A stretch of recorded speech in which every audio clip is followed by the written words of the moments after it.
پھر سیدہ حاجرہ کے بارے میں بیان کیا جاتا ہے کہ وہ اس طرح سے دائیں بائیں پانی کی تلاش میں دوڑتی رہیں اور اس کے نتیجے میں زمزم کا کنواں پیدا کر دیا گیا۔ یہ عام روایت ہے، بیان کی جاتی ہے۔ یہ قرآن مجید نے پوری قوت کے ساتھ اس کی تردید کر دی ہے، صاف صاف طریقے سے بتا دیا ہے کہ ایسا کچھ نہیں ہوا۔ تو سیدنا ابراہیم نے اس موقع پر بڑھاپے میں اللہ تعالیٰ نے جو اولاد ان کو دی، اور یہ بڑھاپے میں ہوئی، یعنی پہلے نہیں تھی، بڑھاپے میں جو اولاد ان کو دی اسی کو شکر گزاری کی جگہ پر رکھ کر اللہ تعالیٰ سے اب جو مانگنا ہے وہ مانگا ہے، یعنی نعمتوں کا شکر ادا کرتے ہوئے۔ تو یہ وہی تعلیم ہے جو ہمیں، جو سب سے بڑی دعا ہے سورہ فاتحہ اس میں دی گئی ہے کہ پہلے ہم اللہ تعالیٰ کی نعمتوں کا شکر کرتے ہیں۔ وہ ہمارا پروردگار ہے، تمام شکر اسی کے لیے ہے، وہی جہانوں کا پروردگار ہے، وہ سراسر رحمت ہے، اس کی شفقت ابدی ہے، وہ اس دن کا مالک ہے جب ہمیں ابدیت کے ساتھ نعمتوں کا فیصلہ حاصل ہوگا۔ یہ سب چیزیں ہم شکر گزاری کے طور پر کہتے ہیں، پھر اس کے بعد اپنے اس تعلق کا اظہار کرتے ہیں، ایاک نعبد و ایاک نستعین کہہ کے، اس کے بعد دعا کرتے ہیں، یعنی دعا کا ادب یہ بتایا گیا ہے۔ تو یہاں انہوں نے دعا شروع کر دی ہے اور اس کے بعد جو کچھ مانگنا ہے وہ مانگا ہے، اور پھر وہ چیز جو سورہ فاتحہ میں ابتدا میں ہوتی ہے وہ اب خاتمے میں کی ہے۔ تو انہوں نے کہا کہ الحمدللہ الذی وہب لی علی الکبر اسماعیل و اسحاق، پروردگار میں اب جو کچھ تجھ سے مانگ رہا ہوں وہ تو ایک بندہ عاجز کی حیثیت سے مانگ ہی رہا ہوں، لیکن میں اس موقع پر تیرا شکر بھی ادا کرتا ہوں۔ کس نعمت پر؟ وہ کہتے ہیں خدا کا شکر ہے جس نے مجھے اس بڑھاپے میں اسماعیل اور اسحاق عطا فرمائے۔ خدا کا شکر ہے جس نے مجھے اس بڑھاپے میں اسماعیل اور اسحاق عطا فرمائے ہیں۔ میں نے اس پر لکھا ہے یہ دعا کے حق میں، یعنی دعا انہوں نے پہلے کی ہے، اس میں کہا ہے کہ ان کو پھلوں سے رزق عطا فرما، ان کو امن عطا فرما۔ یہ دعا کے حق میں ان احسانات کا حوالہ ہے جو اللہ تعالیٰ نے اس سے پہلے ان پر کیے تھے۔ یعنی بندہ یہ کہتا ہے کہ مالک میں جانتا ہوں کہ تو میرے اوپر بہت احسانات کرتا رہا ہے، اور تیرے یہ احسانات غیر معمولی ہیں۔ تیرے احسانات چونکہ اس بندہ عاجز پر ہوتے رہے ہیں تو اپنے کسی استحقاق کی بنیاد پر نہیں، بلکہ تیری اس طبیعت کی بنیاد پر کہ تو بندوں پر احسانات ہی کرتا ہے، اس وقت بھی میں درخواست کر رہا ہوں۔ یہ گویا روح ہے اس دعا کی۔ یہ دعا کے حق میں ان احسانات کا حوالہ ہے جو اللہ تعالیٰ نے اس سے پہلے ان پر کیے تھے۔ یہاں تو دعا کے لحاظ سے اتنی ہی بات ہے، لیکن اس کے ساتھ ایک اور بہت بڑی چیز اس دعا کے حوالے سے واضح ہو گئی، اور وہ یہ کہ بائبل میں جو روایت بیان کی گئی ہے کہ حضرت اسماعیل کی پیدائش کے بعد ان کی اہلیہ نے، دوسری اہلیہ نے انہیں مجبور کر دیا کہ وہ بچے کو اور بچے کی ماں کو کہیں چھوڑیں جا کر۔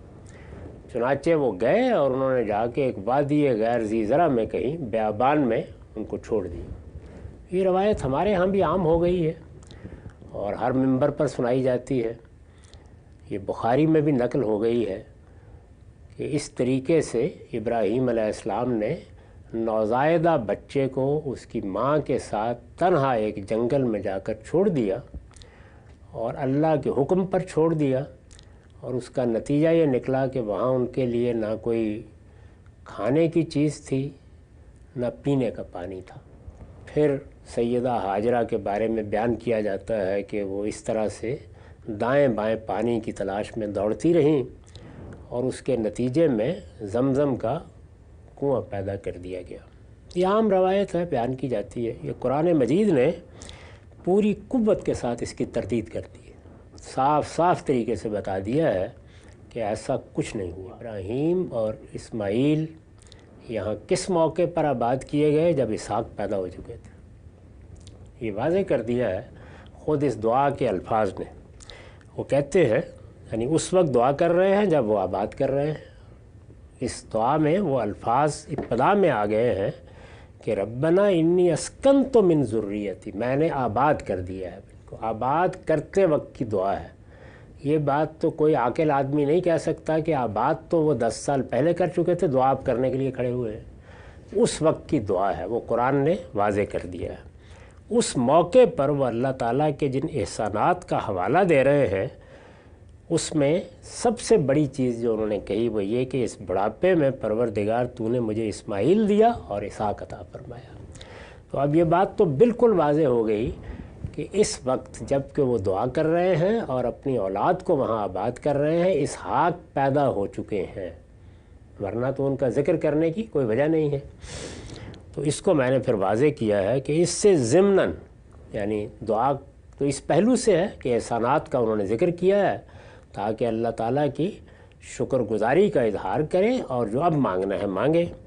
اس سے ضمناً یہ بات بھی پوری قطعیت کے ساتھ واضح ہو جاتی ہے کہ حضرت ابراہیم نے اسماعیل علیہ السلام اور ان کی والدہ کو ان کی پیدائش کے بعد نہیں بلکہ اس وقت مکے کی وادی غیر ذی زرع میں لا کر بسایا جب اسماعیل علیہ السلام کے واقعہ قربانی کے بعد اسحاق علیہ السلام بھی پیدا ہو چکے تھے۔ اسحاق علیہ السلام کے بارے میں قرآن نے دوسری جگہ واضح کر دیا ہے کہ جب قربانی کا واقعہ پیش آیا، اور قربانی کے واقعے کے بارے میں یہ واضح کر دیا ہے کہ اسماعیل نہ صرف یہ کہ اس وقت باشعور ہو چکے تھے بلکہ ابراہیم علیہ السلام نے اپنے ارادہ قربانی کو ان کے سامنے پیش کیا اور انہوں نے اس کی منظوری دی، اس کے بعد وہ ان کو لے کر گئے اس معاملے کے لیے۔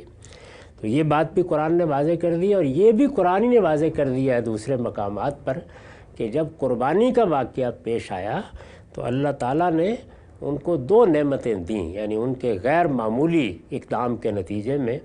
ایک یہ کہ اس واقعے کو ایک یادگار بنا دیا، اس کو بیان کیا کہ وہ فدیناہ بذبح نظیم، ایک بہت بڑی روایت قائم کر دی گئی جو اب ابراہیم علیہ السلام کے ماننے والے دنیا بھر میں قائم کیے ہوئے ہیں، اور وہ عید الاضحیٰ کے موقع کے اوپر یا حج کے موقع کے اوپر قربانی کی روایت ہے۔